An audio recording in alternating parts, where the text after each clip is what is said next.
They say that crime doesn't pay. Well, listening to this podcast definitely does pay. Today, you'll learn some new idioms about crime and improve your English. Welcome to Aprender Inglés con Reza y Craig.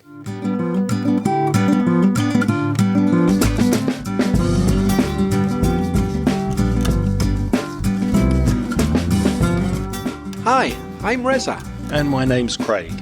And with, I was going to say nearly, but not nearly. Now we can say 50 years experience. I'm not going to say nearly anymore.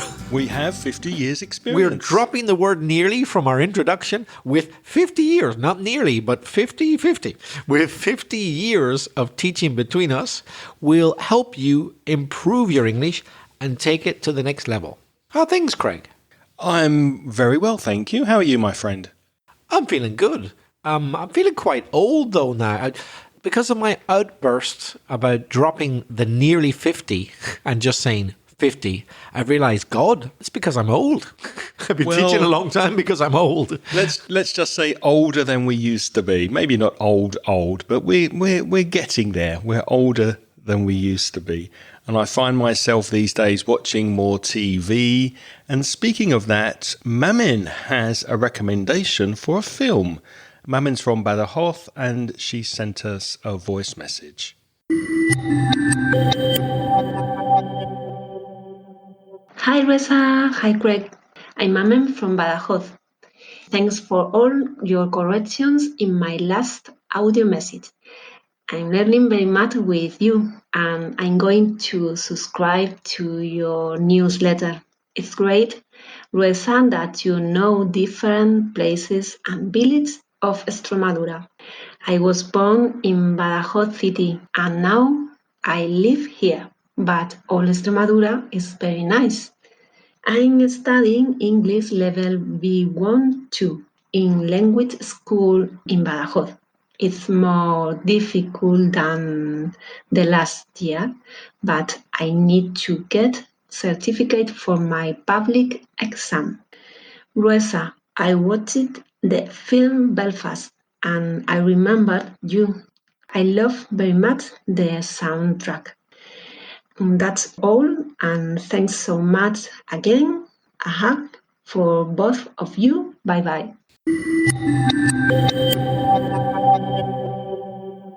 Reza, have you seen that film Belfast yet? I haven't, but I'm very grateful to Mamin for reminding me that I want to see it before it disappears. It's been here in Valencia for a few weeks now, and I'm a bit worried that they might take it off before I get a chance to see it. So this weekend, I'm finally going to go and see the film Belfast. I've been wanting to see it for quite a while, and Mamin is not the only person who's recommended it to me. Are there any famous people starring in the film? Yes, I can't remember exactly right now who. Judi Dench, I think, Dame Judi Dench and a few other people. And I'm very curious as a local, un lugareño, to see how they do the accent, because Belfast accent is a very particular one. And I'm curious to know how they do it. I saw an interview with Kenneth Branagh, the director. I don't think he acts in it. I think he just directs. And he is from Belfast, isn't he? Exactly. He's from Belfast. But, you know, who is Kenneth Branagh? Most people think of, he's Mr. Shakespeare. Frankenstein, Lots of other things. But he's a well-known director and actor of films to do with Shakespeare. He's made many adaptations. He knows his Shakespeare. And the tradition in the theatrical world is to associate a particular accent. We even talk about a Shakespearean kind of actor's accent, you know, very theatrical. And Kenneth Branagh can do it when he wants. But I saw this interview with him, and the interviewer said, and what about the accent? Can you still do the Belfast accent? And he went straight into it. And I thought it was brilliant because he was speaking to me. He would have been someone from the south of England, but he's not. He's from Belfast. But he's lived there many years and his accent has changed. But he could do the accent perfectly. He went straight into it. I was like, wow, this is Mr. Shakespeare doing the Belfast accent, and he's got it to a T. I found that quite amusing. He's got it to a T means he's got it exactly right. Exactly, because he grew up as a kid with that accent, but I think he left Belfast when he was quite young and his accent has changed. Another actor who does star in Belfast is Jamie Dornan, who is from Belfast, and he starred in a series called The Fall, together with Gillian Anderson from The X-Files. And I think you'll agree, Reza, that's a very highly recommended TV series for people to watch, especially if you're curious about Belfast, where Reza comes from, because there are lots of scenes filmed in and around the Belfast area. So that's The Fall. And of course, we'll link to that in the show notes at inglespodcast.com/412. And by the way, Mammon, for me, strangely, there'll always be a big connection between Badajoz and Belfast, or Extremadura and Belfast, not just because I lived in Cáceres, in Extremadura, for a year, but as a result, I made good friends there, and a very good friend of mine from Belfast ended up getting married to another good friend of mine from a village in Badajoz, from Campanario. And they met through me. And by the way, I went to their wedding in Campanario. And now they live in England. But for a while, they lived in Belfast. And they're very good friends of mine, very dear friends. So for me, there's a very deep connection between Extremadura and including a woman from a village from Badajoz and Belfast. There'll always be a connection for me. There seems to be a link, a very strong link between people from Belfast and partners from Spain, but I think I'll leave it. I'll leave it there. Mamen, thank you very much for sending us another message. We loved hearing from you. One very small thing I noticed, Mamen, that you can improve on. You said, I watched the film Belfast and I remember you. It's more common to say, it reminded me of you. So I watched the film and it reminded me of you. Or I thought of you is also possible. So I watched the film Belfast and I thought of you. Let's leave Extremadura for a while and Belfast, two places that I love a lot, and let's go down under to Australia. We got a voice message from Alberto.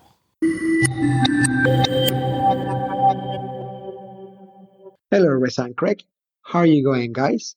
Recently, I listened to the episode about Australia, and I couldn't resist say something about it. First of all, I need to say that your pronunciation is pretty accurate, fellas. Australians are known to be laid-back people, meaning relaxed. They don't stress too much. People are generally quite friendly, and as Reza and Craig said, they speak quite in an informal way, but be ready for the speed while they talk. They like to talk fast. Another thing that still surprised me is when Aussie people use acronyms. That is hard because usually they don't realize that you don't know what they are talking about. So it could be a bit embarrassing to let them know that you didn't understand a single word. Apart from that, I think Foster is a beer that is consumed overseas, not here. I don't drink too much these days, but I will say that my favorite is one called Little Creatures. And the last thing is, Aboriginal culture is really important, so be very careful. Read about it and don't hesitate to ask. Better that than making a big mistake if you go for a walkabout or trespass their property. See you soon, guys. Thank you for your effort. Bye. Well, good day, Alberto. Thank you very much, mate, for sending us your comments about Australia. We really enjoyed listening to them, didn't we, Reza? Yeah, good day, sport. Cheers. I like your tip about the beer. Little critters, you say. I'll look out for that beer. Critters are small insects or animals, aren't they? Yeah, but they can also be like, if a person who kind of annoys you in a way can be a critter, can't they? Like, oh, those pesky critters. Yeah. I'll look out for that. Little critters. Good tip, Alberto. But yeah, I totally understand what you mean about particular peculiarities of a language. You mentioned the acronyms, Alberto. Of course, there's slang that you associate with certain countries or certain areas of a country, and particular local vocabulary, street words that you hear. Unfortunately, it's very difficult to prepare for that. You have to learn a general English. As we've said many times, listen to a wide variety of audio sources. And then when you go to the country to live, to work, to visit as a tourist, then you have to pick up or assimilate, learn the slang or the local language from that place. There's no easy way to do that. Any comments, Reza? I did notice something. You said, I couldn't resist say, but after resist, we should use a verb with ing. So, Alberto, it would be better to say, I couldn't resist saying something about it. And always a pleasure to hear from you, Alberto. Take care over there in Australia. Now, moving on to crime idioms. No connection between Australia and crime whatsoever. But we have decided to speak today about idioms connected to crime. Now, we have... Hold on, Greg. You can't leave it there now. You've teased the listeners. You've got to explain the connection. You've got to explain the connection. Well, I'm sure, as Alberto and many people who have experience living or working or even visiting Australia will probably know the history that years ago, many years ago, the UK or Britain sent their prisoners to Australia. Australia was a colony of the UK, and we sent the non-desirables over there to Australia to remove them from what the British people called proper or correct society. So over the years, Australia had a reputation as being where all the social outcasts and prisoners were sent to get rid of them, to put them in a corner of the world where they wouldn't bother anybody. So obviously, the Aborigines were there a long time before the prisoners, but many British people still think of Australia as a place where they sent the prisoners. What's interesting is that the society seems to be a lot more advanced these days in the UK, but that's a discussion for a different podcast. Yeah, and I believe crime rates are lower in Australia as well. So I'm not sure exactly if the experiment worked. They're definitely lower, and it's a much nicer place to be, in my opinion. But anyway, we have spoken about crime vocabulary before. Some of you may remember it was back in episode 48. Go to inglespodcast.com/48 to listen to that episode on crime vocabulary. Here we're going to focus more on crime idioms. And our first one looks like it's connected to the kitchen, Reza. Cook the books. What does that mean, to cook the books? Okay, so we're not talking about cooking. Remember, we're talking about idioms. So an idiom is when the words you use don't have their normal real meaning. So we're talking about crime. If you cook the books, it means that the accounts or the financial statements that you've written are not the truth. You've manipulated them. You haven't written the truth, obviously, because you're committing fraud, you're trying to make money illegally somehow. You have cooked the books. It's often committed by accountants, isn't it? Especially if you're working for the mafia. You hide the money in different offshore accounts, and you illegally record the amount of money that you've earned.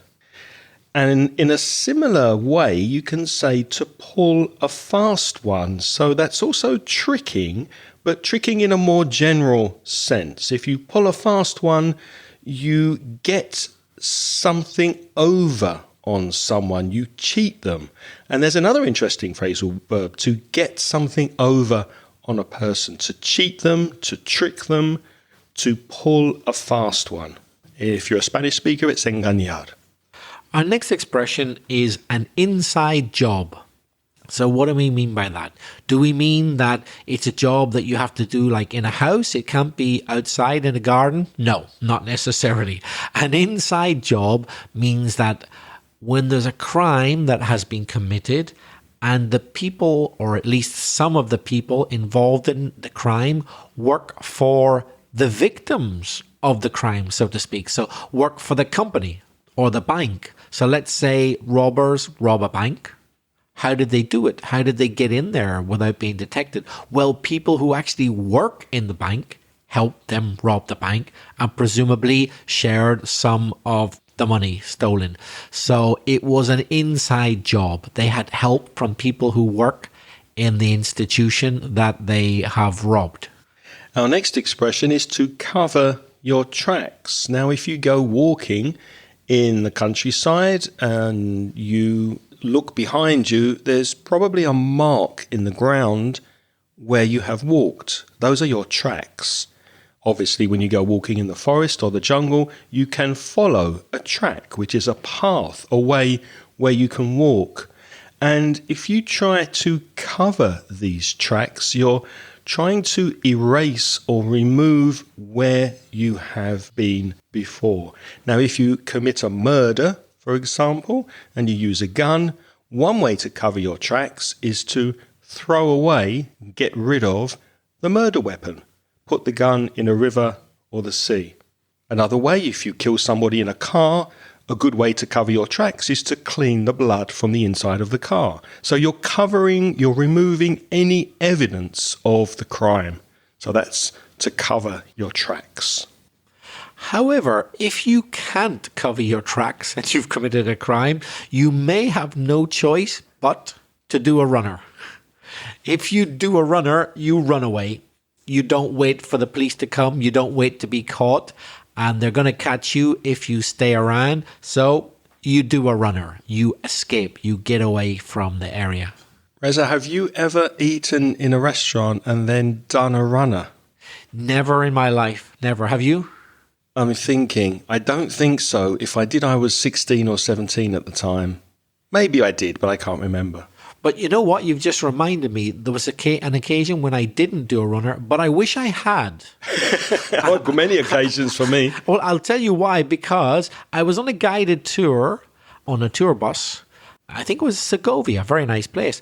But the restaurant wouldn't bring me the bill. I asked for them and they said, yeah, we'll bring you the bill. But they were really slow. 5 minutes later, I need the bill. Yeah. They just kept ignoring me. It's like, I need the bill. It's like, yeah, we heard you. Like 20 minutes passed. And my boss was leaving in 5 minutes to go back to Salamanca.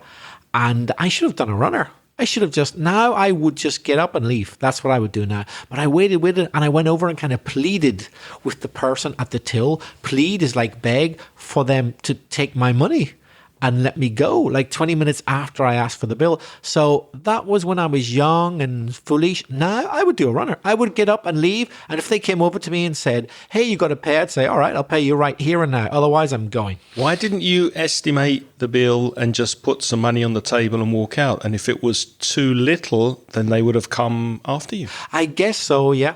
That's one way to deal with it. Just leave a low estimate of what the bill could be, but to be honest, so you don't overpay. That's true, but I was so annoyed that now if I could go back in time, I wouldn't leave them a penny, and I bet they would forcibly stop me, and I would say, okay, take the money. And if they didn't take it there and then, I'd say, I'm out of here, I'm gone. Take the money or I'm going.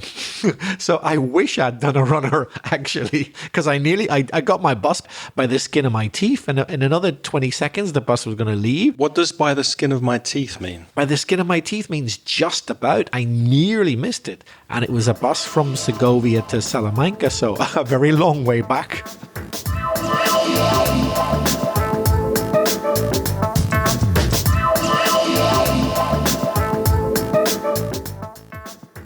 Our next expression is a cat burglar. Now, you probably know what the word cat means and burglar, so I'm guessing, Reza, that this is someone who steals cats. In other words, a pussy pincher. It's not actually. It's not a pussy pincher. It's not a pussy pincher. Because to pinch means to steal, so in theory you're stealing pussies. It's not a pussy pincher. And by the way, you had a very strange expression on your face when you said that. It isn't a pussy pincher. It is a person who breaks into, if you break into a place, you enter illegally. I think we have that verb back in episode 48, if you follow the show notes to our original early episode just about crime, to break into. Yeah. This lesson is about idioms. Yeah. So to break into, to enter illegally, if you break into a building to specifically steal things from people's houses. So you really know what you're doing. You're like a high quality, top class thief who can break into a place. Nobody knows you're there. You might even steal things while the people are asleep. So not just cats, you could steal anything. Could be anything. But for some reason, we call that a cat burglar. Because they're climbing up the windows, aren't they? They're climbing along the roofs. They're very agile, very supple, very skillful climbers. Maybe that's why. They're like a cat. Like Yes. they can go anywhere. They're cat-like. I think that's the reason. Remember, you can see all of these words from this podcast in the show notes. Go to inglespodcast.com/412 to look at the vocabulary that we're speaking about. Our next selection of words, well, our next idiom, in fact, is to blow the whistle, like you do in football or other sports. But if you blow the whistle on someone, then you report them to the police or to the authorities. So let's say, for example, my neighbors were growing marijuana plants. And let's say, hypothetically, I didn't smoke or was interested in marijuana plants and I was against drugs, then maybe I would blow the whistle on my neighbors. I would phone the police and say, hey, there's illegal activity happening next door to my flat. And there are other words that have a similar meaning, aren't there, Reza, to blow the whistle? Yes, you can also say to snitch. That's spelled SNITCH, to snitch. Or to rat. If you rat on someone, or you can also say rat someone out. That means you blow the whistle on them. Or another possibility is to squeal. SQUEAL. To squeal is to make a very high-pitched sound like like a pig. So if you squeal like a pig, imagine you're like going, oh, it's him, he did it, he did something bad. So we got to blow the whistle, to snitch, to rat, or to squeal on someone. And notice that preposition on that you use for all of those expressions. So to squeal on, to blow the whistle on, to rat on, and to snitch on. Now, if I go outside and I see somebody in the act of stealing a car, I can say that I caught that person red-handed. That does not mean that the person's hands are red. That means in the act of doing something. If you catch someone red-handed, you see them doing something wrong or committing a crime. Imagine I go into the bedroom, and while I go into the bedroom, Reza opens my chocolate cupboard and takes out some chocolate. I say, aha, Reza, I've caught you red-handed stealing my chocolate. I would not dare do such a thing because I suspect Craig has sensors and alarms connected to his chocolate box, I would say. Yeah, because you'd have to take the rap for doing it. If you take the rap for something, that means you are to blame and you need to suffer the consequences. So if Reza stole my chocolate without my permission, he would definitely take the rap. That's R-A-P. And I can't imagine that you would just let me off with a slap on the wrist. You would give me a severe punishment, wouldn't you? I would give you a stiff talking to. Okay. So a stiff talking to, he would say very hard words to me. A slap on the wrist, well, a slap is to hit. If somebody hits your wrist, like perhaps a parent to a naughty child, it's because they've done something minor. So in the world of crime, if you say that the person who carried out the crime got a slap on the wrist, they weren't punished very much. What is the wrist? The wrist is that part of the body between your hand and your arm, so la muñeca. Where you put your watch. So if you get a slap on the wrist, you haven't been punished very much. You got a very, very light punishment for the crime. On the other hand, if they throw the book at you, then you receive the maximum punishment for that crime. To throw the book at someone is, again, not literally throwing anything at anyone. This is an idiom, remember? So it does mean that you get the maximum punishment allowed for your crime. So because of the country's crackdown or severe repression of selling drugs, they threw the book at the drug dealer. They gave him the maximum prison sentence. Yeah, imagine the idea that all the laws are written in a book. So they threw the book at them. Like every single law they could think of in the book, they charged him with that. They threw the book at him. That's an easy idiom to picture in your mind, isn't it? You can picture this big, heavy book of laws being thrown at the prisoner. So, they threw the book at him. I guess whether they throw the book at you or not depends on what they catch you doing, or maybe it depends on how nice the cops who caught you are. What are the cops, Craig? The cops, that's a slang word for the police, otherwise known as coppers, but that's more, I think, in the UK. So cops would be very common in American English, but coppers not so much. Another one is fuzz, F-U-Z-Z. That's another street word or slang word. And obviously not very nice. These are getting worse. Pigs is another word that the police is often called by criminals. Can you think of any more? Yes, there are quite a few, particularly in British English. There's the old bill, boys in blue, because the uniform is blue, the boys in blue, the peelers, and the long arm of the law. Do you know why they're called peelers? Because of John Peel? Not John Peel, but Robert Peel. Robert Peel. Yeah, John Peel's John Peel, a very good DJ. He's a DJ, isn't he? Robert Peel, the man who founded the police in England, yeah. That's why they're called bobbies sometimes as well. As well, bobbies or Bobby. peelers. Exactly, Robert Peel, bobbies or peelers. Have you heard of the expression rozzers? R-O-Z-Z-E-R-S? Yes, and I think it's more typical in Australian English, is it? Yeah, or possibly the north of England, I'm not too sure, but that's another word you might hear for police. So if someone shouts rozzers or peelers, then you know the police are coming. And if the police, the cops, the fuzz, etc., call them what you like, if they catch you, you might have to do time. What does that mean, Craig? To be behind bars, to be in prison. So if you're behind bars, you're not in a pub, you're not standing behind the bar, you are in prison. There are bars keeping you from walking out. So to do time or to be behind bars are both synonyms for being in prison, locked up. Yeah, you'll be locked up, or sometimes people say banged up. I'm not exactly sure why, but I'm guessing... The door bangs? Yeah, the door banging, that's what I'm guessing. So, and then they turn the key, you're banged up, you're locked up inside. And you could say prison, but that'd be boring. Let's think of some idioms for prison.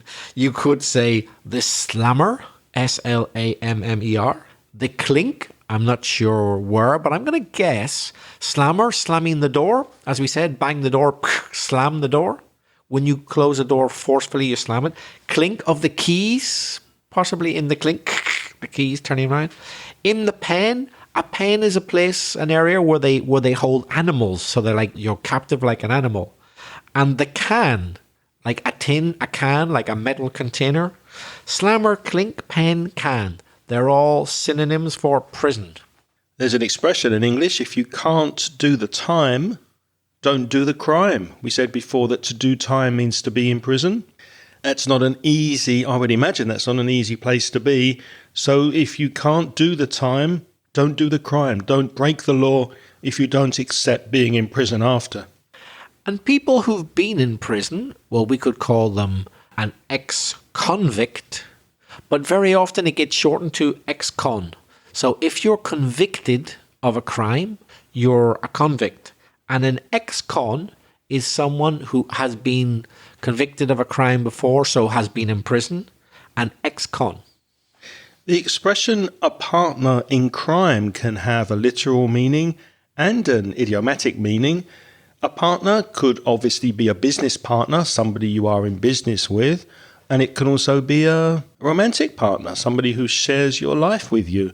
But if the partner is a partner in crime, that could be robbing banks or committing some fraudulent activity, breaking the law together with another person, with a partner. But the other meaning is I could call Reza my partner in crime because he's a close friend, he's a confidant, and we do things together. So if you say, I'm going to meet my partner in crime tomorrow, that doesn't mean you're going to rob a bank necessarily. That probably means that you're going to meet someone you have a good relationship and maybe you have a shared activity together. So that's your partner in crime. Now, if you get caught doing a crime, or simply if someone suspects you've done a crime, you could fess up. In other words, you could come clean. So fess up, phrasal verb, F-E-S-S, up, is really fess. It's a short version of confess. So to fess up is to confess. Or to come clean. It doesn't mean you wash anything. It just means you clean your conscience. Now you don't need to feel bad because you've admitted you've done the crime. So your conscience is clear. You've come clean. You've fessed up. I said earlier that a partner in crime could have two interpretations, idiomatic and literal. Well, that's the same with the following expression, to get away with murder. To get away means to escape, so that you don't get caught. If you kill someone and you get away with murder, then you don't go to prison. You remain free. So you can literally say, I've got away with murder. I killed someone and the police didn't catch me. But it's also used idiomatically when you do something bad, something negative, but you don't get caught. For example, the example before, Reza stole my chocolate. He took some of my chocolate without my permission. I didn't know. And he said to his partner when he got home, I got away with murder. I had some of Greg's chocolate and he didn't find out. I got away with murder. To go straight is an expression which might confuse some of you. It simply means to no longer be a criminal.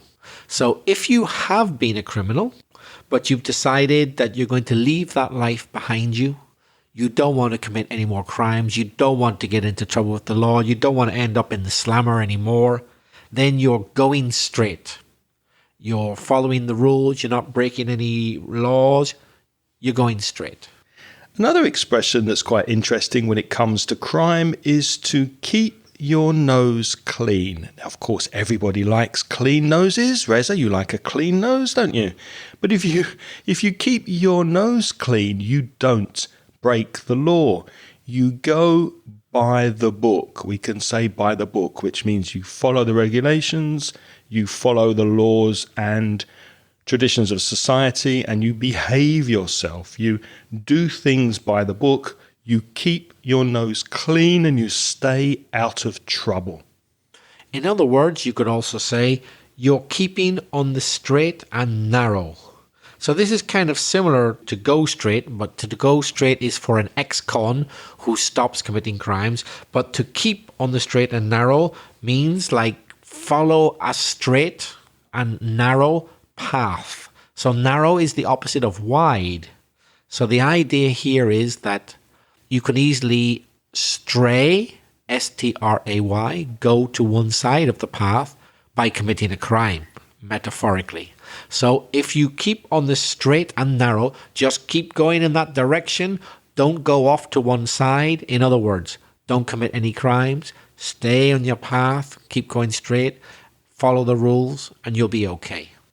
And we hope that you keep on the straight and narrow next week and study English. We hope you keep your noses clean and keep your noses down while you're studying English.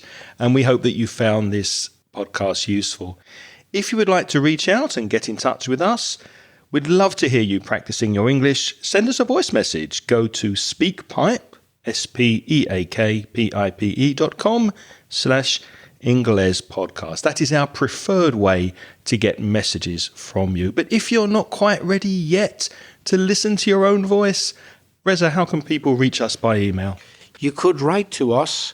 You could get Craig at his address, which is craig@inglespodcast.com, or me, belfastreza@gmail.com. So please get in touch. We would love to hear from you. And if you would like to study English with a paid course, there are some available on the Mansion Ingles website. To find out more information, go visit our online store at store.mansioningles.net. At the end of every episode, we like to thank all those people who are helping us by supporting this podcast on the Patreon scheme. Patreon, that's Patreon. You can join the scheme if you like, voluntarily, for as little as $1.20 per month. The 20 cents is to pay for VAT tax. And people do that to say thank you to us. And to say thank you to them, we give them instant access to recent transcriptions in return for their kind donations. So if you're interested, have a look at the link in the show notes to patreon.com/inglespodcast. And we'd love to thank everyone, every single one of you who are supporting us on Patreon, but unfortunately we don't have time to name you all. We're just going to say thank you to our new Patreon supporters who have joined us recently, and they are Juan Cabrerizo, Greta Fernandez, Juan Pablo Guerra Marin, Cristian Colorado Ulbarrela, sorry if I'm mispronouncing your names, Alberto Velasco Niña, Walter Jesus Contreras Hermosilla, Norman Foster, that was easy for me to say, and Jorgen Olsen, thank you, and Francisca, who has most recently joined us. Thank you to you and to everybody who is on our Patreon scheme. My partner in crime, Reza, what's next week? Next week, we'll be talking about hairdressing vocabulary. Well, luckily we're doing a podcast, so no one can see our haircuts, but I'm looking forward to speaking about that with you next week. Until next time, thank you so much for joining us this week. It's goodbye from Reza. And it's goodbye from Craig. The music in this podcast is by Pitts. The track is called See You Later.